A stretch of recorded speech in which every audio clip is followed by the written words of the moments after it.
Look, I'm just gonna say it right now. YouTubers are gonna be taking over Hollywood soon, and that's probably gonna be the best thing that'll happen to Hollywood. I'm just your friendly neighborhood horror freak.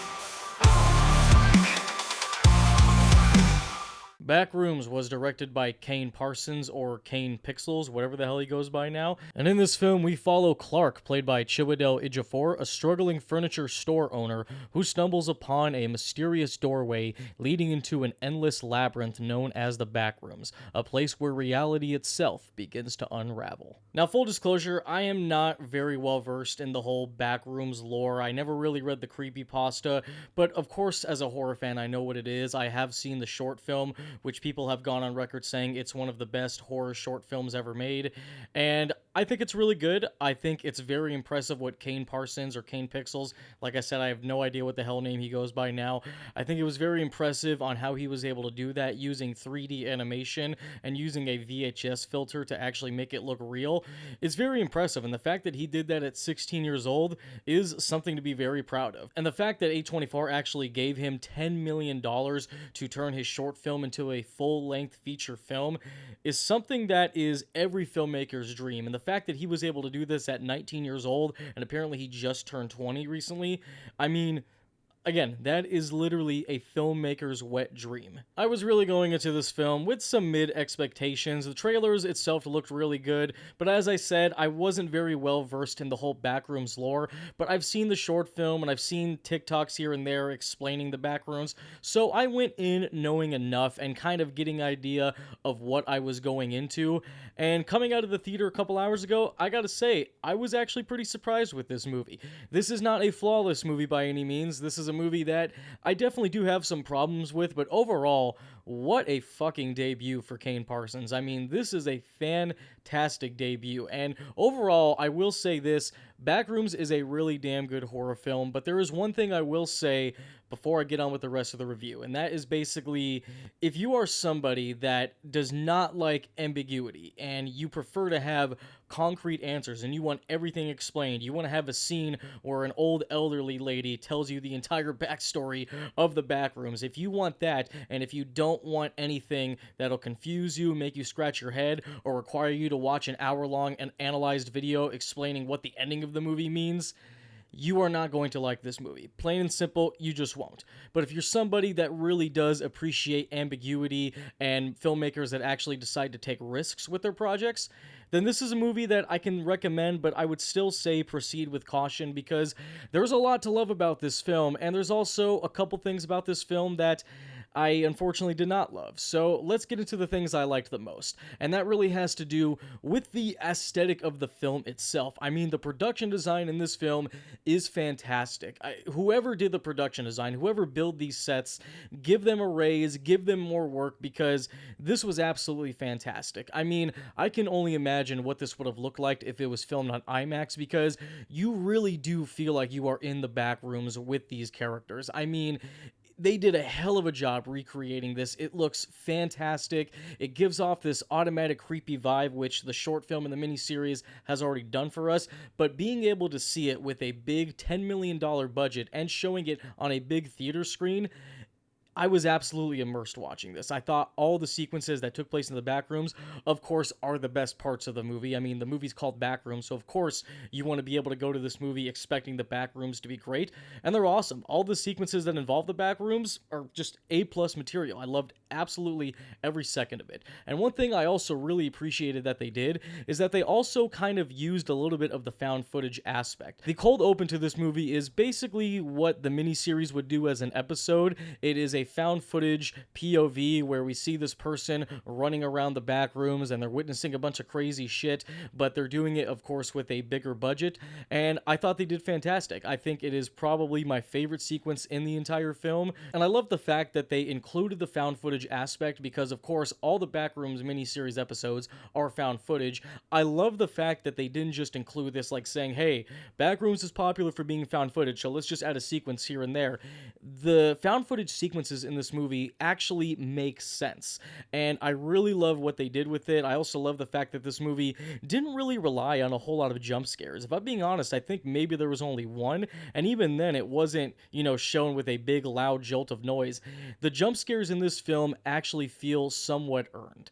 And I say somewhat because I won't really say this is a scary movie, but as far as a atmospheric, creepy, unsettling film, this movie is definitely on point. Also, I think the performances in this movie are great. Chiwetel Ejiofor continues to surprise me in everything he's in, and he does a very good job in this movie. He plays a character that is very down on his luck. He's the owner of this furniture store, almost kind of like an Aaron's, and he's just not really happy with life. He's been kicked out of his house, and he is suffering from alcoholism. His life is so bad that he's actually sleeping in one of the beds that he's supposed to sell at his store, but nobody ever comes to his store. And I really love how they delve deep into his character, especially when he comes across the Backrooms, which that was an incredible sequence where he's just walking around the Backrooms and just trying to explore more, which is something I personally wouldn't do, because if I were to see this room that is secretly hidden in the basement of a weird, creepy building, I probably would have just gotten the fuck out of there, sold the place, and just never come back. Just never.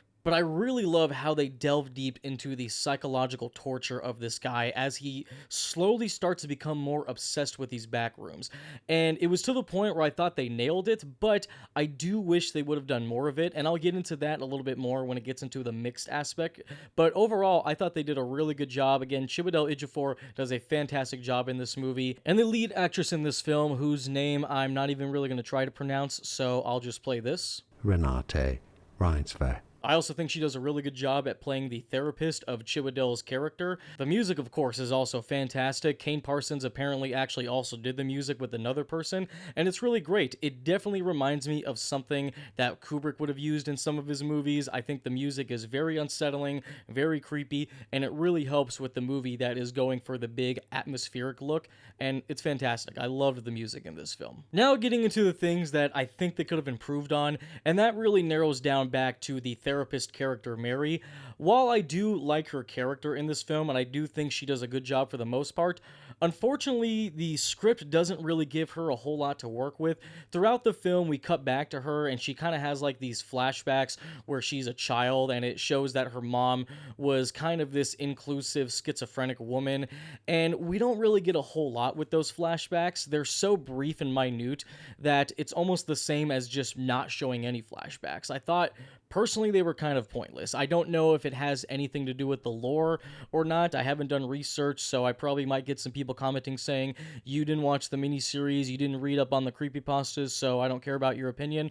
I don't know, but if that's the case, I think that's kind of an unfair statement, because I feel like a movie should be able to tell a cohesive enough story for you to understand things without you having to do research on it. Just like how I should have been able to watch the Marvels no problem without watching the Miss Marvel show. I mean, I just don't get it. And personally, I really do think that the main focus should have been on Chiwetel Ejiofor's character, because his character was so much interesting. And going back to what I said about how I loved how they kind of played into his obsession of how he kind of becomes more obsessed the more he goes into the back rooms, we really don't get enough of that for it to feel like a gut punch. It's almost kind of like they were trying to do something similar to the movie Synchronic with Anthony Mackie, which, by the way, if you guys have never seen Synchronic, definitely recommend it. It is a damn good sci-fi horror film. In that film, we focus a lot on Anthony Mackie's character as he becomes obsessed with the synchronic pill, and it shows him doing all these tests, and he keeps getting more obsessed with it, and you get to see his mind get really fucked up from doing it. I really wish they would have done something like that with Chiwetel Ejiofor's character, but unfortunately, they don't really do that. There's even a point where we don't even see his character for maybe a good 15 minutes, and we cut to the therapist because she's worried about him, and she decides to look for him, and she discovers the back rooms, and then we see his character again, and then it just cuts to this automatic switch where he's just automatically crazy, and it's like, where did that come from? The script definitely needed some work. I just don't understand why we needed to focus on the character Mary so much, because she really doesn't play a pivotal part. She's just the therapist, and at one point she becomes worried and decides to look for him. I just don't really feel like that was a good enough character. And as I said, even though we do get tiny little flashbacks with her character, they don't really do much, and they don't really do anything for us to connect with her character. So they were just kind of useless, and I just really wish they would have focused on the character Clark a lot more. I feel like showing more of his psychological trauma as he becomes more obsessed with the Backrooms would have made for a better story. And as far as going into the things that really did not work for me, I guess I kind of already talked about it, the whole idea of the character Mary just not really playing a huge part in the film and how the movie kind of focuses too much on her. So I guess I can't really say that was in the mixed aspect. That was definitely more of like a negative because, again, I don't really see much of a purpose of us focusing on her character when they don't really do much with her. I also think the pacing of this movie can drag a little bit. There are lots of scenes that go on a little bit longer than usual, and then there are scenes that you would wish would go on longer, but then are kind of cut off a little bit short. There's this whole thing where we find out that there is a group of scientists watching the Backrooms and trying to get knowledge of it, which there is a really cool cameo in this film from Mark Duplass. Yes, the creep himself, Mark Duplass. He doesn't really do a whole lot in this film, but of course I love seeing him in everything he does because he's awesome.